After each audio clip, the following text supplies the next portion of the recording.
Have you ever wondered what the first infographic was like? Grab your beverage of choice as we take a little trip back in time and meet the people behind the transformation of infographics over time, from persuading skeptical governments to communicating with extraterrestrials. The modern-day infographic traces its history to the spray-shaped images in the Chauvet Pont d'Arc cave in France at around 37,000 BC. These images supposedly depicted the nearby volcanoes that erupted and spewed lava into the sky at around the same time. Meanwhile, several rock art specialists proposed that the rock art of Serra da Capivara in Brazil is one of the oldest infographics, dating as far back as 36,000 years ago. The beginnings of infographics aren't just limited to caves and rocks, though. Early adventurers and old-school explorers also created maps, a not-so-distant cousin of infographics. Discovered in the Czech Republic, the earliest known map was believed to be created around 25,000 BC. On the other hand, the earliest hieroglyphic writing from Egypt dates back to around 3000 BC. By 600 BC, the Babylonian Map of the world was created. It's worth noting that the map was symbolic rather than a literal representation of Babylonia. Next to surveying the land around them, the ancients also turned to the skies. One of the oldest graphics, the Dunhuang Star Atlas, dates back to around 649 and 684 AD. This ancient Chinese atlas has more than 1,000 stars depicted. By the 18th century, scientists and scholars were already warming to the idea of arranging knowledge visually. In 1764, British polymath Joseph Priestley produced a chart of biography, illustrating the lives of roughly 2,000 historical figures on a timeline. 2 decades later, in 1786, William Playfair, considered the father of modern-day infographics, plotted the price of wheat in the United Kingdom against labor costs. Playfair's chart revealed that this wasn't true. Wages were rising much more slowly than the cost of wheat. Playfair later published the Commercial and Political Atlas, which featured line graphs, bar charts, and histograms representing the England economy. In 1801, he followed this up with the first pie chart. By 1826, Baron Charles Dupin invented choropleth maps. The 1830s saw the birth of data-based social science. In France, lawyer André Michel Guéry illustrated maps showing moral statistics with Venetian geographer Adriano Balbi. His work was controversial because it challenged conventional wisdom around that time. Social critics in France used to believe that illiteracy led to crime, but the lawyer's maps suggested otherwise.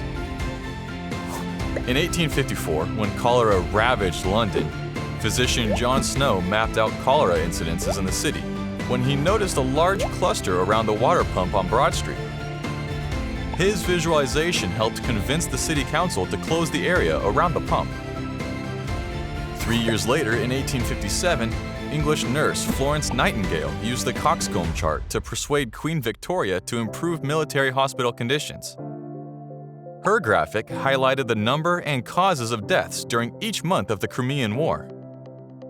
By 1861, the U.S. Coast Survey published a map showing the distribution of slaves in the southern states of the United States. The map drove President Abraham Lincoln's attention to where slavery was weakest. In 1869, Charles Joseph Minard, a French engineer known for his representation of numerical data on maps, created a map of Napoleon Bonaparte's Russian campaign of 1812. Fast forward to 1933, Harry Beck created the first map of the London Tube, showing only lines to depict public transit routes and stations. This was a milestone in infographics, since it showed that visual diagrams could be used for everyday life. In 1972, Otto Ascher created a set of pictograms for the Munich Olympics. Ascher's stylized human figures inspired today's public signs and generic stick figures. At around the same time, NASA decided that an infographic would be the best way to send a message to extraterrestrials if they exist. Aluminum plaques with pictorial messages were placed aboard the Pioneer 10 and 11 spacecraft. Each plaque contains simple illustrations of a nude human male and female, as well as symbols designed to indicate the solar system's position in the galaxy. By 1975, Edward Tufte, considered the father of data visualization, developed a seminar on statistical graphics alongside John Tukey. Tufte was a pioneer in the field of information design and developed the data ink ratio, which is a measurement of the amount of information communicated in a graphic as it relates to the total number of visual elements. Tufte later self-published the Visual Display of Quantitative Information in 1983. Tufte argues that any visual elements that do not communicate specific information are superfluous and should be omitted. He called it chart junk. Meanwhile, in 1979, British graphic designer Nigel Holmes' work was gaining popularity. His visualizations were the complete opposite of Tufte's approach. He supported the heavy use of illustration and decoration to embellish information. In 1987, Peter Sullivan, a British graphic designer who made infographics for the Sunday Times for almost 3 decades, wrote the book Newspaper Graphics, which remains one of the few books dealing with information graphics in newspapers. In 1993, he continued on the topic in his book Information Graphics in Color. From the 1990s onwards, the term infographic and information graphics are often used interchangeably.